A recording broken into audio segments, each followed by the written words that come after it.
Kaya mo bang isipin, si Rodrigo Duterte, ang dating presidente ng Pilipinas, ay nakadetain ngayon sa ICC dahil sa mga alegasyon ng crimes against humanity. Pero siya raw, kahit bigyan ng pansamantalang kalayaan, ay hindi tatakas. Sabi pa ng kanyang anak, si Vice President Sara Duterte, mas gusto pa raw ni Rodrigo na man-stay sa Davao City kaysa gumala sa labas. Uulitin ko, ayoko talagang tumakas. Baka isipin ng ibang tao na sobrang boring ang buhay niya doon, kaya nagdesisyon siyang maging maayos na pasyente at iwasan ang nakakabinging ingay ng labas.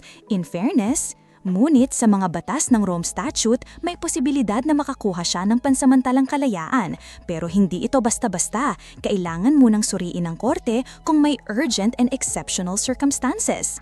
Huwag natin kalimutan ang mga abogado na sobrang nag-aalala na baka ang paglabas ni Duterte ay magdulot ng gulo sa mga ebidensya at baka matakot pa ang mga saksi.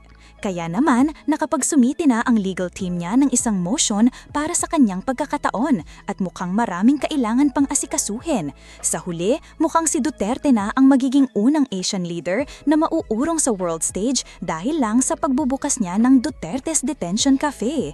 Ang daming kainan sa labas, pero here he is, nagigiya sa anyang sariling self-imposed tagumpay, nakaupo, nakalayang isip at kinikilala sa ICC. Magsimula ng mahulog ang hatol, abangan.